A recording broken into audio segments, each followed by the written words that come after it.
Salut à tous, je suis Craig, je suis le créateur du serveur RPG sur Discord, Accordia. Alors, pour commencer, qu'est-ce que le RPG, vous allez dire, si vous ne connaissez pas? Ça veut dire en anglais, Roleplay Game. En gros, jouer un rôle, ça c'est le roleplay normal, c'est-à-dire jouer un rôle comme au théâtre, comme tout le reste. Et nous avons aussi le roleplay game, c'est comme un jeu vidéo.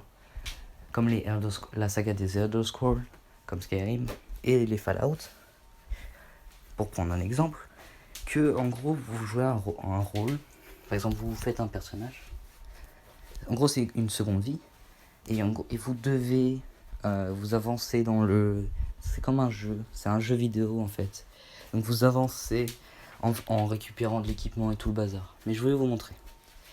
Donc pour vous dire, c'est la 4e ou 5e fois que je fais cette vidéo, car j'avais fait juste avant, j'avais enregistré 26 minutes de vidéo, j'étais tout content, sauf que devinez quoi, j'ai oublié d'activer le son, c'est super. Bien, du coup, aujourd'hui la vidéo, c'est une vidéo de présentation qui est pour ce serveur, qui est Accordia, que j'ai fait au début tout seul. Du coup, pour commencer, nous allons commencer simplement par le petit speech d'avant, le petit blabla. Le serveur a été lancé il y a environ, je vais regarder dans les invites. Bon, il y a environ, on est le 12, donc il y a environ 2 semaines. Ouais, il y a 2 semaines. 2 semaines exactement, ça fait 2 semaines que le serveur est lancé. Ça fait 2 semaines que le serveur est lancé, on est déjà 32 joueurs. Il y a plus de la moitié qui est dans le RP. L'autre moitié est là, je sais pas pourquoi. Mais il y a la moitié dans le RP. Et donc du coup, c'est très bien d'ailleurs, c'est un bon avancement. Donc je fais cette vidéo pour vous présenter le serveur. Et comme ça, vous pourriez venir RP avec nous. Donc d'abord, nous avons le règlement du Discord, simplement. Je vous laisse mettre sur pause pour le règlement, car je n'expliquerai pas celui-ci. Nous allons donc commencer par le contexte RP. Le monde actuel de Accordia est peuplé par 3 races dominantes, les Thorns, les Darkos et les Humanos. Chacune de ces races a une capitale et peut se développer comme bon leur semble, en évitant bien sûr de déclencher des guerres. Aussi, de plus en plus de monde partent à l'aventure pour récupérer équipements et richesses du monde. Mais il faut faire attention. Cela pourrait leur causer des ennuis. Des forces maléfiques menacent l'équipe du monde. Vous êtes donc un voyageur qui est arrivé à l'une des 3 races dominantes sur ces terres. Vous pouvez soit aider contre ces forces du mal, ou bien les rejoindre. C'est à vous de faire votre propre destin. Bonne chance. Donc ceci était le contexte actuel du RP. Nous avons aussi le petit règlement que je vous lirai juste après. Du coup, pour faire le petit explication, il y a 3 races. 3 races sans... En fait, c'est des humains. Je sais pas, c'est comme 3 factions, mais c'est 3 races plutôt. En gros, c'est 3 races. Ils ont une capitale chacune. Et en gros, cette capitale est indépendante des autres. Par exemple, les Humanos sont indépendants des Darkos, qui sont indépendants des Thorns. Du coup, c'est pour vous faire une idée. Les 3 races sont actuellement dirigées par des PNJ. Yes, c'est la teuf. C'est-à-dire qu'actuellement, il n'y a aucun... Ça, c'est possible. Il y a aucun dirigeant joueur qui dirige les trucs. Mais c'est possible en faisant une petite scène avec l'accord du staff. Faire une petite scène pour prendre le contrôle, je sais pas quoi, des races. Ce qui peut être une bonne idée en soi, même si c'est... Si vous faites ça, je pense pas que ça va être sympathique. Je pense pas que ça va être la teuf. Mais en fait, vous pouvez changer le RP totalement. Par contre, vous serez pas trop cheaté. C'est-à-dire qu'il y a des... Pour être cheaté, il faut avancer. C'est obligé. C'est-à-dire que vous commencez sur le même pied d'égalité et après vous montez. Par exemple, il y en a qui sont devenus dans les RP au bout de 2 semaines, qui jouent depuis 2 semaines, par exemple moi et d'autres. Il y en a qui sont devenus, par exemple moi, propriétaire co-gérant d'une nation indépendante. Oui, jusqu'à là, en 2 semaines, ça avance très vite. Et qui est en train de former une armée pour s'imposer comme une véritable nation, comme dans la vraie vie, pour s'informer comme une véritable puissance militaire. Nous avons aussi du coup des classes que je vais vous montrer qui se comptent actuellement au nombre de 4. La classe archer, la classe guerrier, la classe mage et la classe paladin. La classe archer peuvent utiliser des arcs et ou 2 arbalètes. Ils sont agiles mais risquent moins la magie. C'est-à-dire que les ennemis tels que des mages, des joueurs mages, des autres, leur font 2 fois plus de dégâts. Bon, ça fait mal. S'ils font genre 76 de dégâts, comme moi, mais moi je suis pas mage, s'ils font 76 de dégâts, tu te prends le double, ce qui nous fait un petit peu 154, ce qui fait très très mal. Mais moi, même personne sur le serveur, à part peut-être le premier, résisterait à une attaque de 154. Heureusement, il y a 0 joueur archer. Bon, c'est un peu chiant parce qu'il n'y a plus d'archers. Il y a majoritairement des mages. Je sais pas pourquoi. Ils se sont tous dit vas-y go la magie. La magie c'est cool. Sauf qu'après, ils se rendent compte que la magie c'est bien cool. Mais après, faut se développer hein, parce que c'est pas facile. Les classes les plus avantagées, c'est les guerriers. Qui est donc la 2e classe. Guerriers qui ont des épées à une main et des boucliers. Ou un bouclier. Ils peuvent avoir 2 épées à une main, etc., etc. Ils sont rapides, mais ils aiment pas les attaques à distance. C'est-à-dire qu'ils aiment pas les archers. Et bon, heureusement pour eux, il n'y a pas d'archers, donc voilà. C'est la logique de... Hein. On a aussi, du coup, la classe mage, qui ont des grimoires, des spectres et des sortilèges. Mais ils sont en gros, c'est les négociateurs. C'est les sages, ils arrivent, ils font... bonjour, stopper la guerre. Bon, c'est pas comme ça. Mais bonjour, blablabla, négociation. Par contre, ils sont vulnérables aux guerriers et aux paladins. Ça fait un petit peu mal. Du coup, en gros, et là on a la classe. Là on a la classe que je joue, qui est paladin. Qui ont des armes à 2 mains. Ils sont plus forts. C'est-à-dire qu'ils sont plus forts en attaque, pas en PV. En PV ils sont normaux, mais en attaque. En attaque ils font masse. PV ils ont juste 25 PV au lieu de 20 au début, mais c'est tout. Et bien sûr, ils sont lents, et bien sûr, ils sont avantagés contre les mages et les guerriers. Par contre, contre les archers, c'est les brels. Voilà. Nous avons aussi, du coup, on passe aux 3 races. Les races qui sont Thorns, Darkos et Humanos, comme je l'ai dit. Et qui donnent un avantage qui est très utile. Les Thorns peuvent forger les armes et les armures. Et c'est que eux qui peuvent faire ça. Nuance. Les Darkos peuvent faire des enchantements, des potions et des familiers, donc des alliés, que j'expliquerai plus tard. Et les Humanos, eux ils sont les mecs, ils ont rien d'avantageux. Hein. C'est-à-dire qu'ils sont plus utiles aux paladins. Ça vous permet, si vous attaquez l'ennemi, c'est un coup mortel. C'est-à-dire si vous attaquez l'ennemi et que ses PV arrivent à 0, et que vous vous attaquez et que vos PV devaient arriver à 0, eh bien vous résistez. Oui, vous résistez à la mort, c'est cheaté. Hein. Nous allons passer aux métiers. Les métiers qu'on va vite passer, qui sont des métiers que vous pouvez avoir avec des objets, donc avancez un peu, comme d'habitude. Le bûcheron, le mineur, le pêcheur, le marchand et l'agriculteur.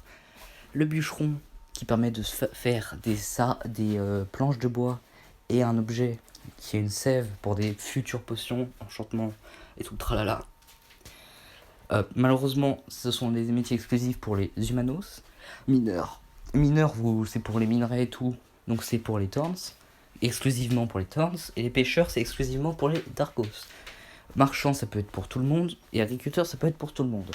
Vous allez voir qu'il y a une notion de seulement ça qui peut être changée. Que par exemple un métier exclusif pour quelqu'un, ça peut changer en RP. On a aussi un petit guide pour les combats qui se font avec le saint, le dieu Missis, C'est le dieu Missis tout-puissant qui fait toutes les commandes. En gros, il fait juste les commandes pour attaquer, fuir et invoquer les monstres aléatoirement. Bien sûr, tout ça est aléatoire. Et par contre, pour les PV, je vous laisserai lire. Pour les PV, c'est les joueurs qui font. Donc, nous avons aussi les inventaires du coup. Inventaire qui, en gros, par exemple, je vais vous montrer le mien. Kirito Ombrage. Mon perso s'appelle Kirito Ombrage. Il y a 2 trucs dans votre inventaire au début. Vous avez les compétences. Oui, il y a des compétences dans un RPG. Bah c'est vrai, et on s'est démerdé à faire des compétences. Il y en a que 2, il y a 3 branches de compétences. Et il y a que 2 compétences chacune pour le moment. Et pour le premier truc. Mais ça va bientôt changer. Et bien sûr, il y a des systèmes de niveau que je vous montre juste après, qui vous permettent d'avoir plus de dégâts, plus de PV et tout le blabla. Donc en gros, moi par exemple, je suis niveau 16. Je suis le 2e du serveur. La 2e personne qui est la plus puissante sur le serveur. En niveau. Vous comprendrez pourquoi je dis en niveau. J'ai 48 PV pardon. Sans juste avec mes niveaux. C'est-à-dire juste avec mes niveaux, j'ai 48 PV. Bon, c'est déjà bien, mais niveau 16, c'est pas bien. Donc avec mon armure, j'ai 137 PV quoi. Ouais, c'est chaud. Plus les PV total, c'est l'armure plus les compétences. Comme pour l'attaque, je fais 66 d'attaque ou 76 parce que j'ai une arme unique eue dans un événement, enfin pour un événement, qui fait 42 dégâts plus 10 de dégâts de flamme, ce qui est en gros ça fait 50 dégâts à elle toute seule, c'est overpété. Parce que le monstre le plus puissant de la première zone, il a 100 PV. Donc tu le tues en même pas 2 coups. Ouais, en 2 coups tu le tues, hein, mais t'as pas cette arme dans la première zone. Parce que je vous montrer le système de zone. J'ai donc 66 d'attaque. Parce que j'ai 16. Parce que j'ai... Attends, ça fait 50. Du coup j'ai 50. Ça fait du coup 76. Du coup, j'ai un peu plus de 15, je sais pas, 15 PV en plus, 15 attaques en plus dans le jeu. Bien sûr, j'ai l'équipement de métier. L'équipement armure, j'ai full diamant. Oui, non, c'est pas Minecraft. Arrêtez de dire que c'est Minecraft, c'est pas bien.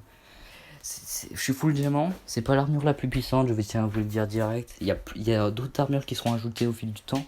Colis du soigneur, qui se trouve sur le premier boss de la première zone, qui permet de donner ses PV à un autre joueur, ce qui est pour une seule fois, ce qui est utile. C'est très utile. Si vous dites c'est de la merde, je vais le jeter dans un ravin. Bah non, c'est utile.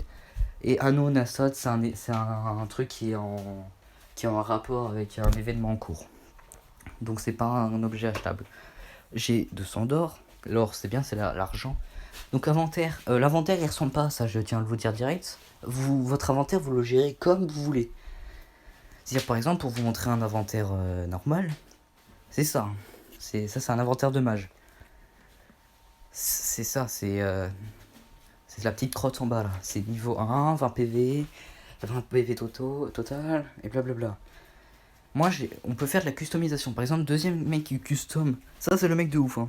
Deuxième mec qui custom, c'est lui qui se dit, allez, Lost Soul Paladin, premier du serveur, niveau 20, 77 PV. Attends, 77 PV. Oula. Non, il a une armure. Je crois il a une armure en plus. Ouais, il a une armure. Il a 30 d'attaque normal. Il a 3825 d'or. C'est le mec le plus riche et le plus fort. C'est le king. Il a 197 PV et 70 d'attaque. Il a expérience du coup. L'équipement de défense et blablabla, ça c'est un inventaire de pro. C'est-à-dire ça, moi j'ai pas ça, moi j'ai une petite crotte comme ça. Du coup, il y a les potions que je vais vous montrer. On peut avoir des compagnons ou des familiers. En gros, compagnon, c'est un humain que vous recrutez. Je vous dirai comment après. Et familier, c'est que vous fabriquez avec un Darkos. Par exemple, si vous voulez faire un cochon, c'est possible. Il y a quelqu'un qui a vraiment un guerrier cochon qui s'appelle Gronki. Cette personne se reconnaîtra. Et on pouvait faire vraiment des trucs. Mais bien sûr, il faut du loot de monstres, sinon ce serait pas drôle. Et vous avez aussi, du coup, pour continuer, vous avez aussi le magnifique shop, qui n'est pas automatique, je tiens à le dire directement. Parce que Mrs. qui gère tout ce petit monde, et bah c'est pas il est pas multifonction, c'est pas un Unbelievabot pour ceux qui connaissent. Unbelievabot que je vais pas mettre parce que en fait comment tu veux gérer que les mecs qui marquent qu'ils ont gagné de l'argent et que pour ça il faudrait qu'il y ait un mec qui soit connecté 24 heures sur 24 pour voir si quelqu'un vend un truc pour lui mettre de l'argent. Donc en gros non, au revoir. Il y aura peut-être un bot personnalisé, peut-être. Du coup, on a les loots normaux, les objets de métier, les objets des archers, des mages, des guerriers, des paladins, les potions, qui a que du soin pour le moment, et les armures, bien sûr, qui dépassent le niveau 20. Et bien sûr, on peut l'avoir. Du coup, hop. Là, je vous montre les 3 capitales qui sont Orokia, du RP, qui sont Orokia pour les Humanos, Absodia pour les Thorns, et Freas pour les Darkos. Et en gros, pour les métiers, pour les zones de métier, c'est mini-forêt, les mines pour les Thorns, et pour les Darkos, c'est les marécages. Ouais, ils pêchent de poissons dans les marécages. Oui, alors vous êtes en train de dire, des âmes corrompues arrivent. C'est un event. C'était un event qui a eu lieu, qui était organisé par moi-même, dans son intégralité. On m'a demandé de faire un event, donc j'ai pondu un event. C'est ce qui était bien. Alors là, nous avons la première zone. La zone neutre, niveau 1 à 10, où j'étais en train de farmer tout à l'heure, parce que j'ai que ça à faire. Alors que j'ai accès à la deuxième zone que je montre. En gros, zone neutre 1, c'est c'est que les nouveaux qui y ont accès. Et en gros, vous avez une plaine, de la forêt, du désert, ruine de ça, Astakas et cercle de pierre. Et ces zones, bien sûr, vous pouvez faire des choses, même si je vous y conseille pas. Parce que c'est des zones de joueurs. Donc quand vous faites quelque chose dans cette zone, eh bien, on ajoutera une nouvelle zone. Par exemple, le cercle de pierre, avant, c'était des ruines de village qui ont été réparées par moi-même et quelqu'un d'autre. Du coup, on a remplacé. J'ai mis un autre salon, cercle de pierre, comme ça il y a toujours le même nombre de salons. Et ruines de Astakas, qui sont la zone où se trouve le boss, même si on peut y farmer normalement, mais c'est la zone où se trouve le boss. Alors, territoire de la Freedom, vous êtes en train de vous dire dans votre tête, oh non, il y a une 4ème race, c'est quoi ce bordel? Il nous a menti. Et ben non, c'est qu'en gros, il peut y avoir des nations indépendantes. Il y a une nation indépendante qui est la Freedom, gérée par moi et d'autres personnes dans le RP. Même si moi je suis en train de faire, pour une petite anecdote RP, moi je suis en train de faire le mec qui prend le contrôle parce que je porte mes trucs, parce que j'ai été à conquérir quasi tout le truc. Je possède la capitale. C'est-à-dire la capitale elle est à moi seul. Du coup, parce qu'il y avait un mec qui était en train de réparer le village, qui voulait pour lui, et après il s'est dit non vas-y je te laisse, j'étais en train de le réparer parce que j'étais bûcheron moi, je suis toujours bûcheron, je lui disais vas-y bah tiens mec je te mets gérant, si tu veux être le gérant du village, bah c'est toi qui voulais le réparer. Je dis ouais je veux bien, et je lui dis moi je veux bien perso, je veux juste une maison pour t'avoir aidé. Et lui il dit allez vas-y garde-le.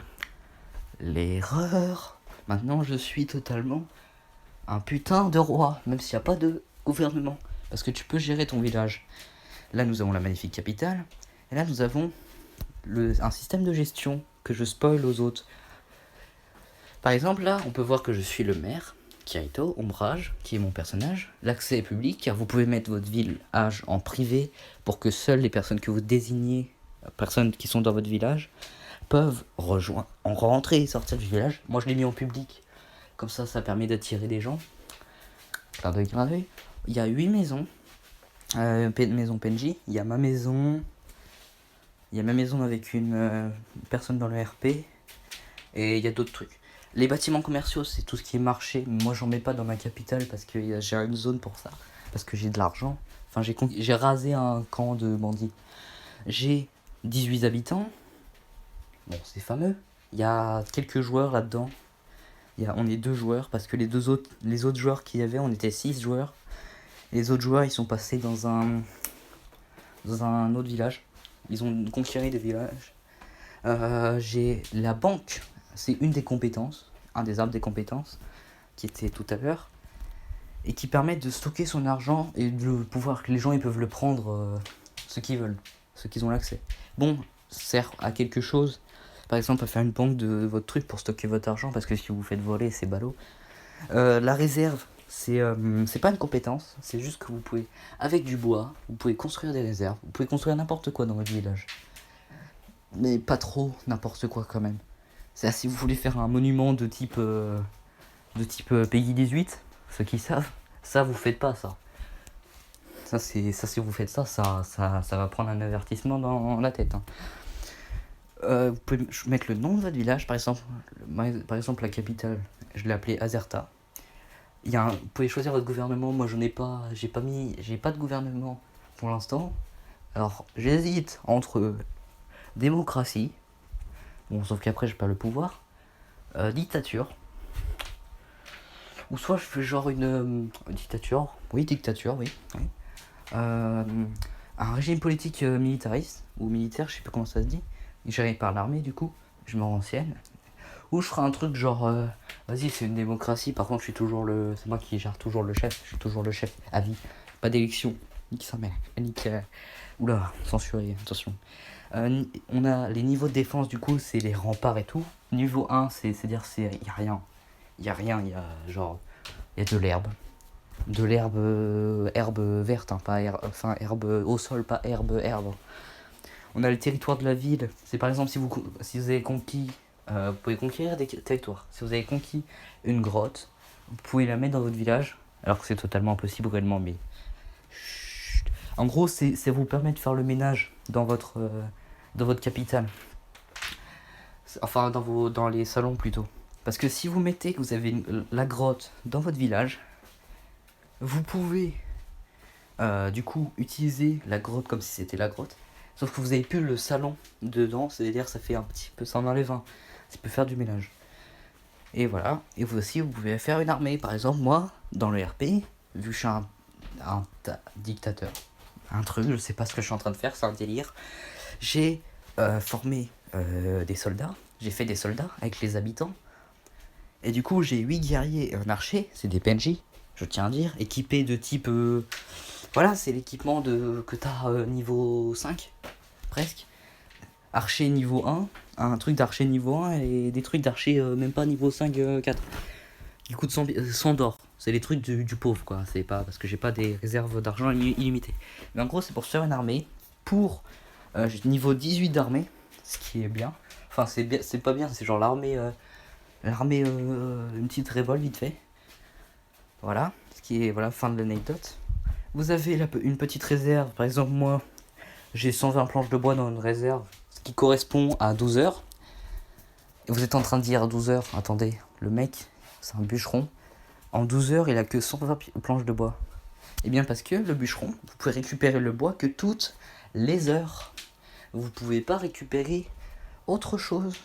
C'est-à-dire que si par exemple, si vous faites bûcheron, vous récupérez un truc pendant que vous allez faire votre truc de bûcheron grâce à une commande que vous verrez. Vous récoltez, vous obtenez les planches. Et après vous pouvez, s'il y a un truc, ça c'est bien avec Mi 6. C'est-à-dire que vous pouvez mettre une durée que il pourra pas refaire la commande. C'est-à-dire j'ai mis 1 heure, c'est-à-dire que toutes les heures tu peux farmer. Et voilà. Marché, c'est pour les bâtiments. De type charrette, les bâtiments de commerçants qui sont malheureusement bon, il y a personne en marchand, mais marchand je sais pas, faut que je fasse des trucs avec. Faut qu'il se fasse des trucs. Alors village par conquis par 2 gentilles personnes dans le RP qui sont ensemble en RP. Clin d'œil. Et donc en gros, ces personnes, c'est un village. qu'ils ont un petit village qu'ils n'ont pas développé parce que le propriétaire, qui est normalement Raven, le nom en bleu du coup, est un développeur déjà, qui lui s'occupe de certains trucs. Et en gros, lui il teste une classe. Je vous en dis pas plus. Il teste une classe qui pourrait peut-être être ajoutée. Il y a une faute à test. Oh là là, oh là là, oh là là, c'est pas bien ça. Il teste une classe. Et en gros, il peut pas s'occuper dans son village. Mais par contre, l'autre personne, elle peut. On a aussi sa réserve de village qu'il a construite mais qui lui sert à rien. La forêt qui, bien sûr, m'appartient. Enfin, la nation Freedom, du coup, qui m'appartient. Ce qui est bien. Nous avons ensuite la deuxième zone neutre, qui sont assez simples. Qui est de niveau 10 à 15. Non, dégage, voilà. Et nous avons les territoires qui peuvent être conquis. Nous avons actuellement une grotte qui a été conquise par la même personne et un village qui a été conquis par les mêmes personnes. Ce qui peuvent fusionner du coup. Et leur gestion de village du coup. Ça je peux spoil parce que c'est le truc qu'ils ont rien dedans. Ils ont pas de soldats. Ils ont 6 habitants parce qu'il y a 2 joueurs et 4 PNJ. Et il y a 8 maisons comme d'hab. Pas de banque, pas de réserve. Ils l'ont créé à 2h du mat. Et c'est vrai en plus, regardez. Regardez, attendez. Non, c'est là. Regarde. À 2h24 du mat, il répare le village avec du bois, grâce à un bûcheron, grâce à moi, parce que je leur ai filé 100 de bois, parce que je suis gentil, j'ai gagné 200 d'or, j'ai 225 d'or.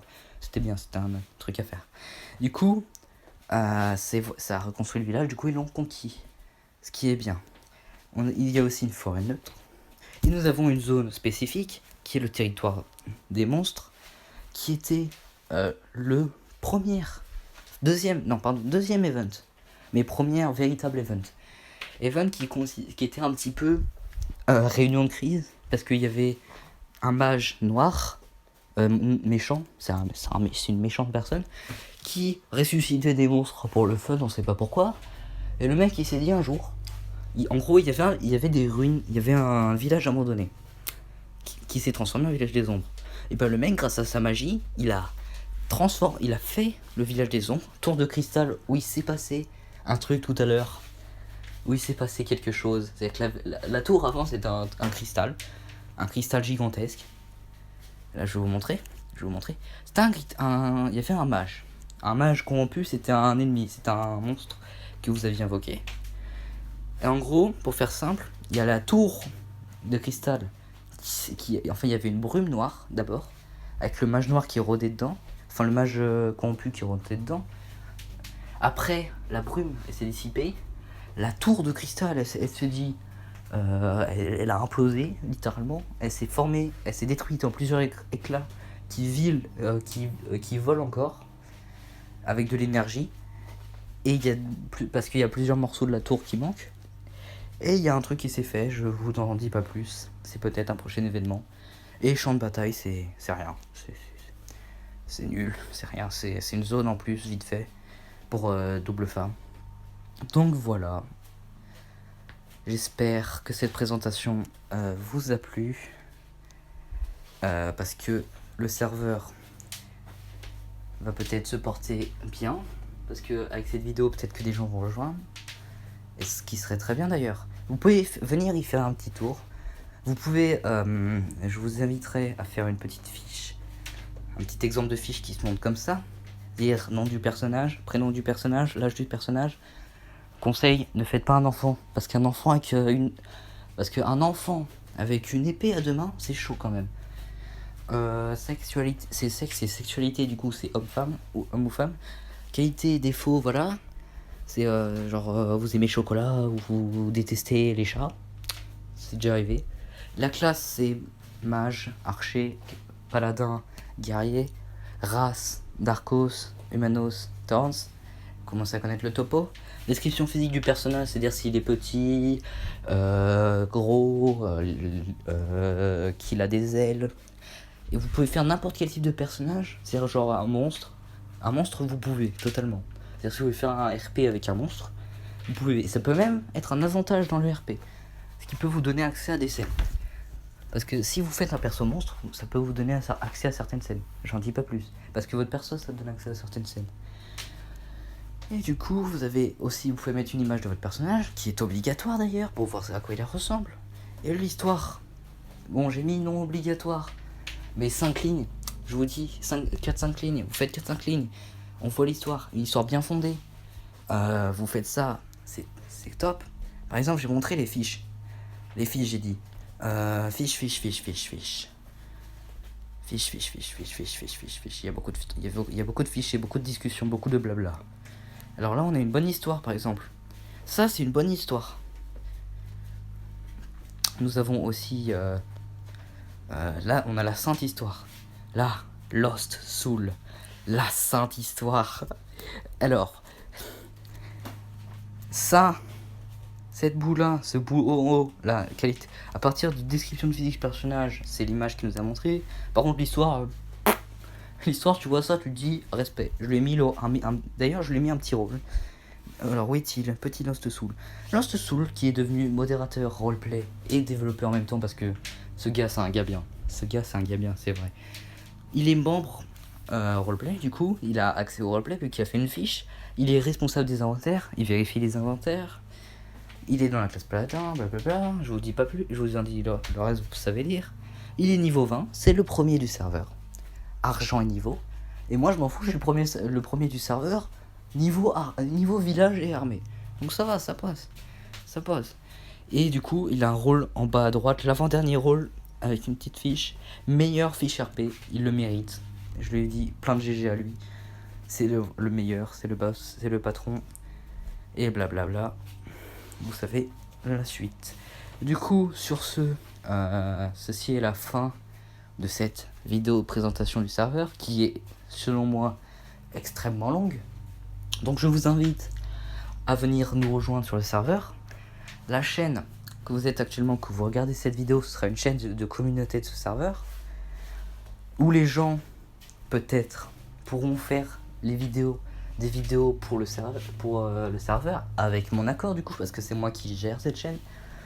Et en gros, ce sera une chaîne où il y aura les guides. Parce qu'il y a les guides écrits, mais il y aura des guides visuels aussi que je mettrai. Il y aura plein de trucs.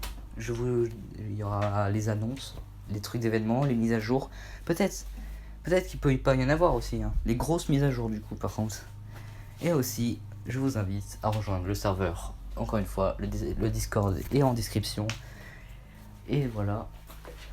C'est tout. C'était Craze, le créateur de Accordia. Et sur ce, bye bye.